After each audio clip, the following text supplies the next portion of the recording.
Muy buenas tardes. Para mí es un placer estar en este ciclo de conferencias y de igual manera poderles expresar un poco de lo que considero deben ser las obligaciones de los operadores en el sistema acusatorio penal. Primero me gustaría manifestar que me abocaré en la primera etapa de esta plática a lo que hace al asesor jurídico, que es el abogado que representa a la víctima, y posteriormente me abocaré a lo que hace al defensor. Lo anterior, ¿por qué? Porque la mayoría de los abogados penalistas se abocan a lo que debería ser el defensor y no a lo que debería ser el asesor jurídico, considerando que uno de los grandes problemas del sistema que actualmente nos mantiene en el Estado mexicano es el sistema acusatorio penal, y uno de los grandes defectos es que el asesor jurídico suele ser representado por personas que, a consideración del de la voz, no están adecuadamente capacitadas. Muy puntualmente, son ajenas a elementos necesarios que deberían ser inherentes a la abogacía, como es el, el exigir, la búsqueda de la exigencia, la búsqueda de esta lucha. Creo que los asesores jurídicos suelen ser accesorios de la gente del Ministerio Público y eso es un gran problema. De hecho, el de la voz en más de una ocasión en la audiencia le ha expresado a los jueces que el asesor jurídico pues es un accesorio de la gente del Ministerio Público. A mí me parece bastante vergonzoso y creo que es una hecatombe jurídica el hecho de que un asesor jurídico solicite una prórroga y no sea capaz de poder adecuadamente argumentar, fundando y motivando, en términos del artículo 321 del Código Nacional de Procedimientos Penales, el por qué está solicitando una prórroga. Y vaya, se da prácticamente el uso de la voz a la gente del Ministerio Público. Hay jueces que me lo han tomado en un aspecto de darme la razón y hay otros que me han dicho es que el agente del Ministerio Público y el asesor jurídico, pues vaya, tienen que ser una sinergia. Yo no le veo nada de malo. No hay nada de malo en que una persona solicite una audiencia y sea incapaz de poder argumentativamente exigir los derechos de su cliente. Me parece que gran parte de los operadores del sistema carecen de una vocación de abogacía y en el caso de los jueces una vocación de escucha y de atención a lo que se está peticionando, de resolver el fondo, de encontrar la verdad. Y creo que todo ello va conllevando a que puntualmente asesores jurídicos como defensores pues sean parte del problema que conlleva que la impartición de justicia no satisfaga los cánones de la sociedad y que la sociedad considere que no se está impartiendo justicia. Pero es principalmente por los operadores. Partiendo de esa idea, a mí me gustaría explicar que el asesor jurídico es más que simplemente un lugar en una sala de audiencias en el que no va a expresar argumento alguno. Yo cuando he sido asesor jurídico, yo le digo a la gente que soy un dolor de muelas para la gente del Ministerio Público, porque yo a la gente del Ministerio Público, desde el primer momento en que no desea recibir una denuncia o no desea recibir a mi clienta, pues tomo el teléfono rojo y hablo y digo, ¿por qué no me quiere recibir la gente del Ministerio Público? Y tienen que recibirnos, no es si quiere. Cuando el agente del Ministerio Público no atiende mi demanda, no la radica, no le da trámite, pues le promuevo un amparo indirecto y le digo a un juez de distrito, este agente del Ministerio Público no le da trámite a mi denuncia. ¿Qué fue lo que pasó? Cada vez que acontece una circunstancia de esta índole, yo pugno porque el agente del Ministerio Público cumpla con sus obligaciones. Si el agente del Ministerio Público no le da alcance, no le da respuesta a mis escritos donde solicito datos de prueba o donde peticiono copias o alguna ratio de esas, le promuevo un innominado en términos del artículo 258 o como se le conoce vulgarmente así, innominado, un escrito en contra de las omisiones de la gente del Ministerio Público por considerar que está siendo desobligado en su actuar y no me está acordando mis peticiones o no me está acordando mis datos de prueba. Y lo llevo ante un juez de control y que el juez de control le diga y lo obligue a realizar esos actos de investigación o acordarme lo que estoy peticionando. Esa es la función del asesor jurídico. El asesor jurídico está para exigir, para poder hacer que la carpeta de investigación se integre adecuadamente y cuando acudamos a audiencia podamos obtener un resultado favorecedor. En este caso, que se vincula el proceso al imputado. Cuando estamos en audiencia como asesores jurídicos, ¿cuál es nuestra función? Nuestra función siempre va a ser la de atención a la gente del Ministerio Público y de igual manera generar, si es necesario, argumentos que robustezcan lo que están pidiendo la gente del Ministerio Público. A mí me ha tocado que los asesores jurídicos se paran y en audiencia desconocen el contenido de los datos de prueba que ellos mismos ofertaron. Y cuando estamos en audiencia, yo les señalo y los evidencio que no conocen eso. Una vez un asesor jurídico dijo, es que si el abogado conoce la hoja, que me diga en qué hoja está, porque yo no conozco qué hoja está. Enfrente de un juez, enfrente de público, porque había público, y me parecía vergonzoso que un asesor jurídico considere ese tipo de cosas que aparte de todo, que quedan evidenciados en video, pues queda evidenciado ante sus compañeros de profesión de que no tiene conocimiento ni lectura de datos de prueba que él mismo ofertó. Tú no ofertas datos de prueba si no sabes el contenido de los mismos, si no sabes qué te va a proporcionar. El asesor jurídico no se puede limitar simplemente a estar como una oreja más de la gente del Ministerio Público. El asesor jurídico tiene que ser una voz más para exigir los derechos de las víctimas. Esa parte de exigencia parece que los asesores jurídicos la tienen omisiva. La mayoría de los abogados penalistas defendemos a los imputados, somos defensa, porque suelen ser los que buscan siempre a un abogado particular. Las víctimas muy rara vez buscan un abogado particular y con justa razón. El Estado tendría que proporcionarlos con asesores jurídicos públicos con la finalidad de que las víctimas no eroguen todavía algo más. Vaya, teniendo que son personas que están señalando que sucumbieron ante un hecho delictivo. Entonces no tendrían por qué gastar más, es atendible eso. Sin embargo, el hecho de que los asesores jurídicos no cobren o cobren poco no conlleva que estos no deban realizar adecuadamente sus funciones. El asesor jurídico dentro de las audiencias siempre debe ser una voz más, siempre debe de ser un argumento más, debe de dar un salto de calidad a lo que haga la gente del Ministerio Público. Debe señalar hechos, debe señalar argumentos que pueden ayudar a la gente del Ministerio Público a que tenga adecuados argumentos para poder obtener el resultado que se está buscando, que es la condena. Me parece pertinente señalar que cuando el asesor jurídico hace adecuadamente argumentos, el éxito está más cercano de lo que parece. Pero desafortunadamente la mayoría de los asesores jurídicos no saben hacer argumentos, no saben argumentar, no saben hablar adecuadamente para poder generar esa confianza y esa convicción en el juzgador. El asesor jurídico, su comenzar en el trayecto del proceso penal comienza en el hecho de formular adecuadamente una querella o una denuncia. Comienza en la redacción, comienza en revisar qué pruebas tengo para poder acreditar esto que estoy señalando. Es ahí donde comienza. Posteriormente, en el seguimiento de esa querella o esa denuncia, aducir, expresar, señalar. Oye, ¿dónde está mi querella? ¿Dónde está mi denuncia? Ya te tardaste mucho, promueve un amparo indirecto. Dar seguimiento. Durante la substanciación, realizar y ver que la carpeta se está integrando adecuadamente. Oye, agente del Ministerio Público, te equivocaste aquí. Ese no es el nombre. Oye, agente del Ministerio Público, fuiste omiso en pedirme esto. Te promuevo un innominado con la finalidad de que vayas y obtengas ese dato de investigación que considero pertinente para poder acreditar lo que estoy señalando. Porque el hecho de judicializar adecuadamente conlleva a que tengamos un mayor éxito al momento de que se le formule la imputación al imputado y que de igual manera pueda ser vinculado al proceso.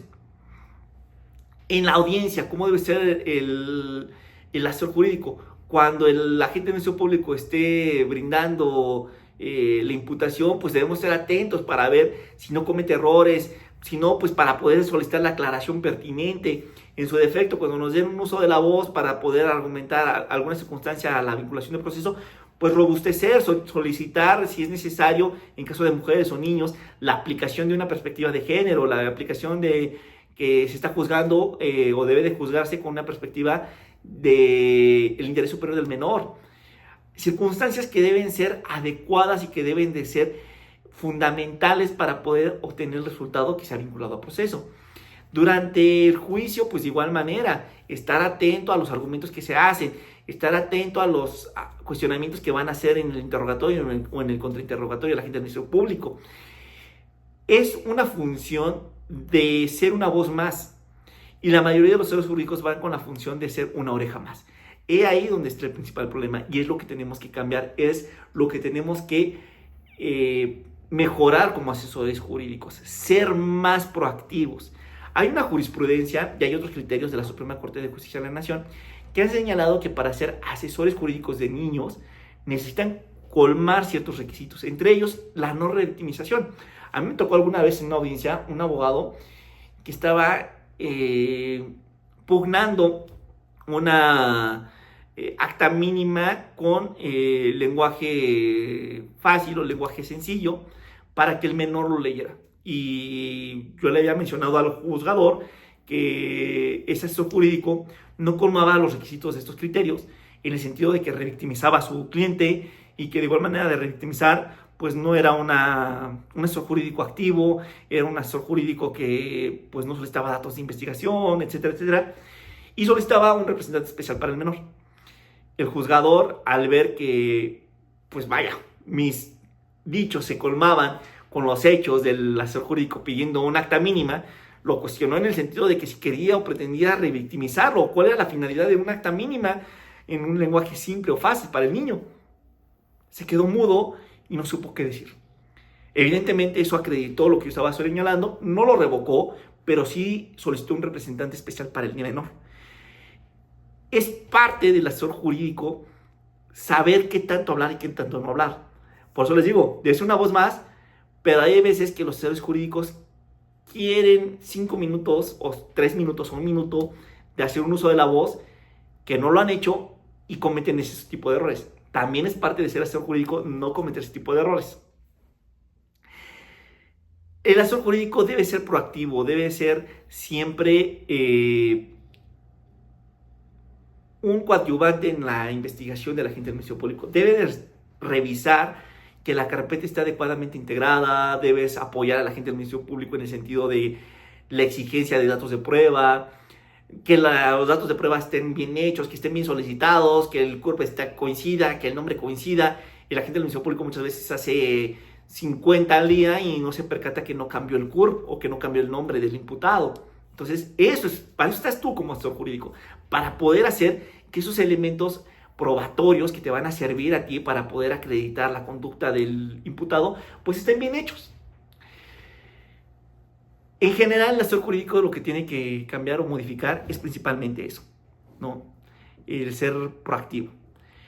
Ahora bien, la defensa. La defensa es algo que la mayoría de los abogados penalistas realizamos y consideramos que debemos ejercerlo siempre de manera activa. Pero hay veces que no lo realizan de esa manera y se van por una circunstancia de querer simplemente con lo que la gente del Ministerio Público esgrime, pues acreditar o señalar que el agente del Ministerio Público no colmó los elementos del tipo o que el agente del Ministerio Público, pues con todas las investigaciones que exhibió, no está acreditando absolutamente nada.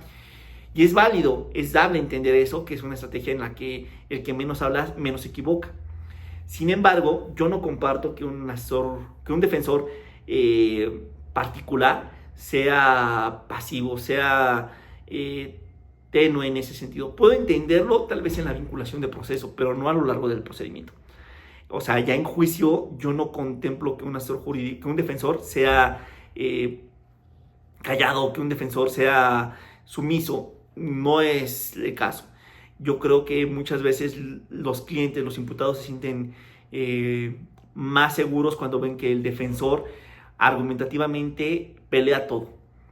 Y muchos defensores no lo hacen por temor a que el juez los vaya a reprender o les vaya a señalar que en términos del artículo 121 no están atendiendo adecuadamente una defensa técnica y que por tal motivo deben ser movidos. el miedo del abogado no debe ser el que seas removido. El miedo del abogado debe ser que tu cliente, un cliente inocente, vaya a la cárcel. Ese debe ser el miedo del abogado. Y creo que los abogados que van por la vida con miedo a no caerle bien al juez o no caerle bien a la gente del Ministerio Público, pues no deben ejercer como abogados defensores. La defensa tiene que aprender a pelear, tiene que aprender a esgrimir, tiene que aprender a luchar. A mí me llena de satisfacción ver que la mayoría de los abogados jóvenes tengan todavía los bríos de querer pelear. Hubo una etapa en donde los abogados estaban haciendo abogados de manita sudada con las contrapartes y no vamos a pelear, vamos a llegar todos a un acuerdo.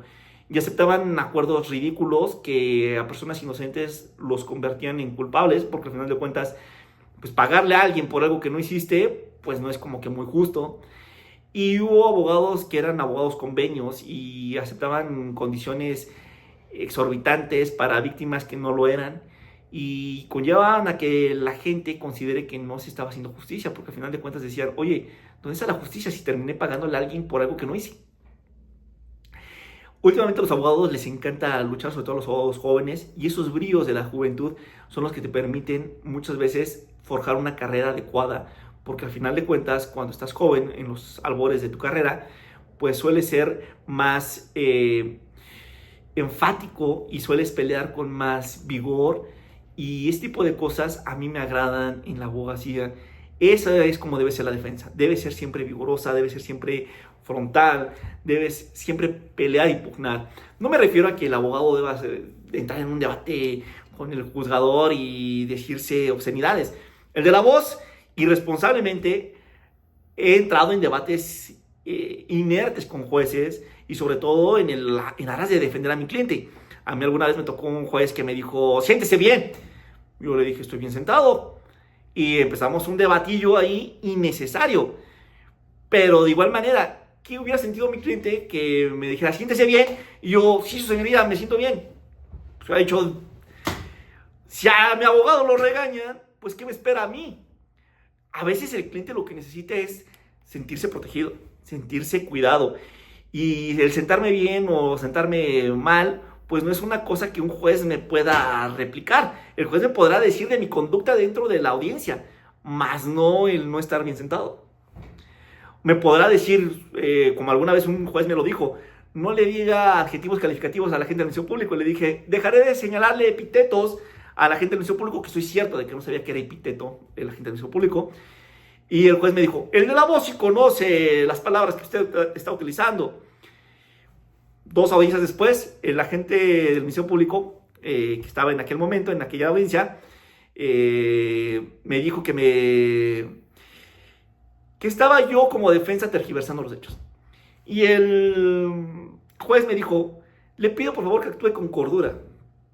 Y yo le contesté, su señoría, le pido que usted no utilice adjetivos calificativos hacia mi persona. Hace un par de audiencias, usted en otro juicio me dijo que no utilizara adjetivos calificativos. Hoy yo le pido lo mismo. Mi cliente nada se me quedó viendo y el juez, pues entre que le dio coraje y le dio, pues no sé qué otra cosa, se puso rojo. Y sus palabras fueron, es que yo soy el juez. Y le dije, usted es el juez, es un servidor público antes que ser juez. Y como servidor público, debe entregar respeto para poder recibir respeto. Usted sirve. Por eso es servidor público, porque sirve. No se olvide de eso. Mi cliente, obtuvimos una no vinculación a proceso, y mi cliente saliendo me dijo, Lick, yo cuando empezó a debatir con el juez, pensé que me iban a vincular y que me iban hasta meter a la cárcel. Le dije, no, ¿por qué lo tendrían que hacer eso? Sería un mal juez si permitiera que sus pasiones lo nulen para poder dictar alguna determinación. Evidentemente es un buen juez, pero también, como todo ser humano, hay veces que la pasionalidad le gana a la racionalidad. Y fue el caso. El juez, cuando yo lo exhibí, lo confronté con sus ideas, pues ya no supo qué hacer. Pero para eso está el abogado defensor.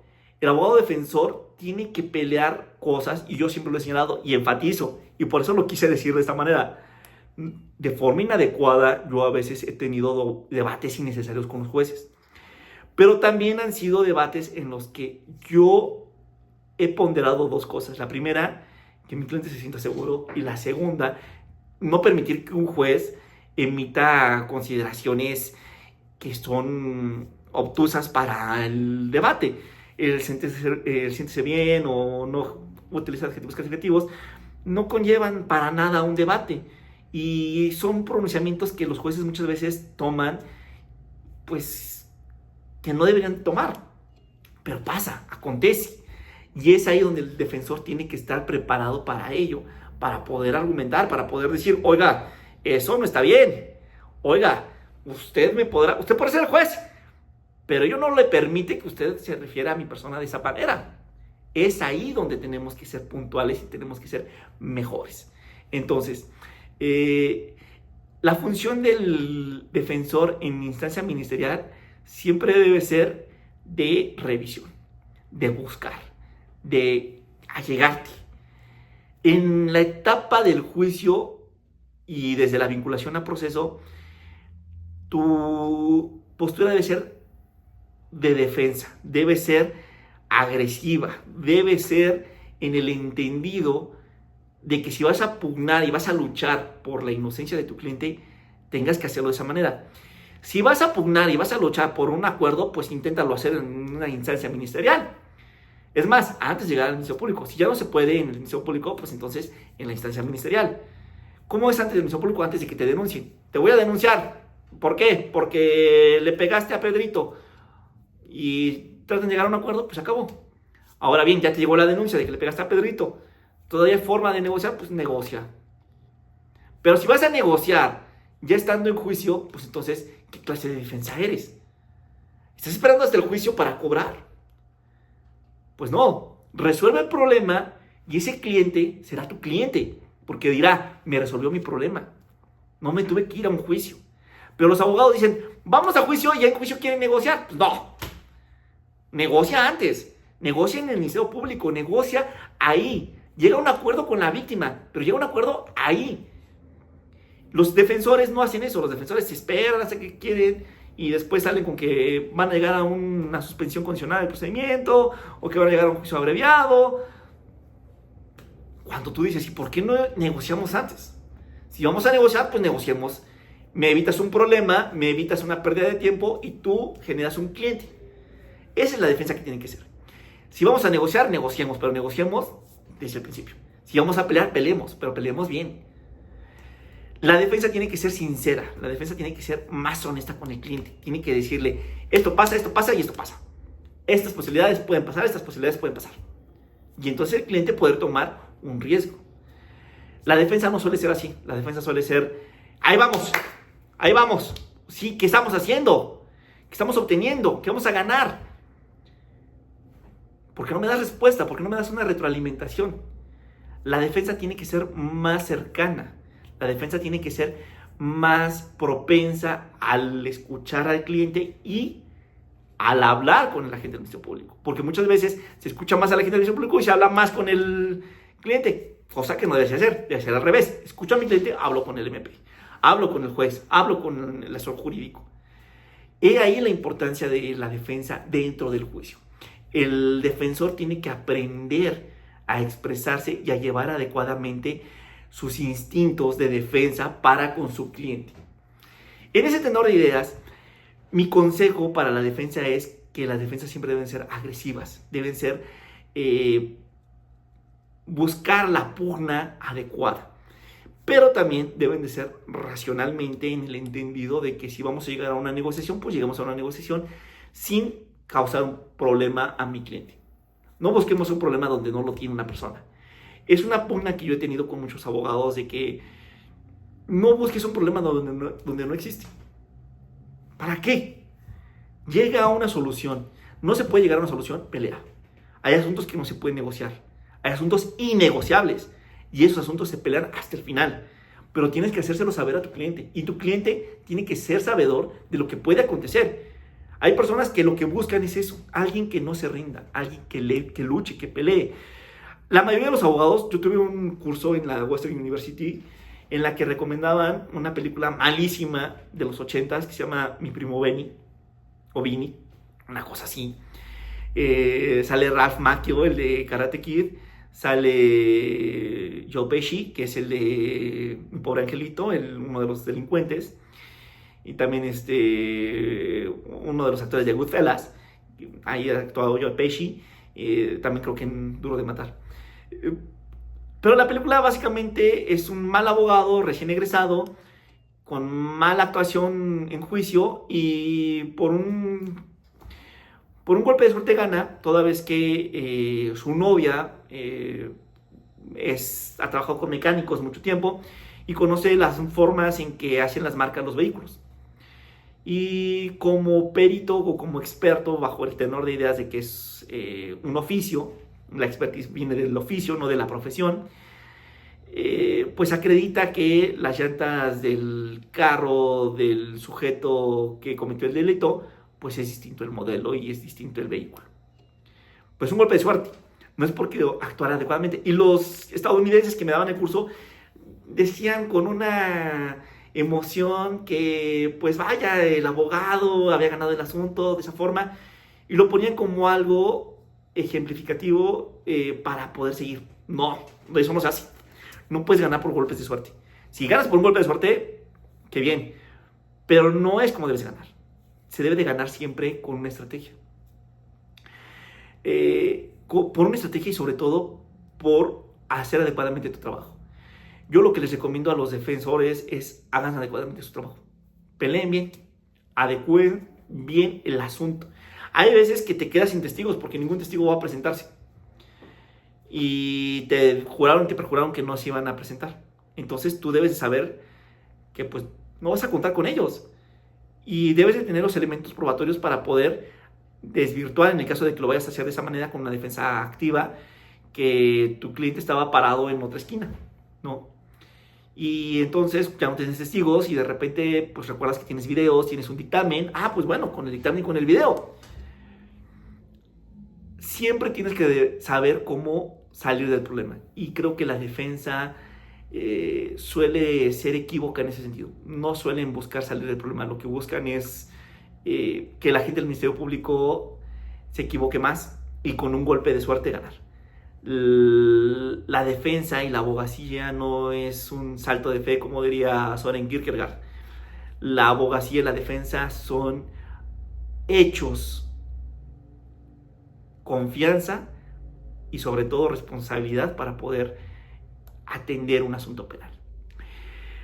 Bueno, pues el día de hoy será todo. Les agradezco mucho su tiempo, espero que les agrade esta plática y sobre todo que se suscriban al canal de YouTube. Me encantaría que siguieran atendiendo estas pláticas. Yo trataré en la medida de lo posible de tener más pláticas con ustedes de este índole y sobre todo de temas que a ustedes les puedan interesar. Les pido de favor que dejen sus comentarios y sobre todo que si les interesó, pues que me digan qué parte les interesó y poder desarrollarlo. También me gustaría que ustedes me esbocen qué otros temas les encantaría escuchar. Les agradezco mucho su tiempo y por mi parte sería todo. Soy el licenciado Gerardo Juárez Rebollar y soy su servidor.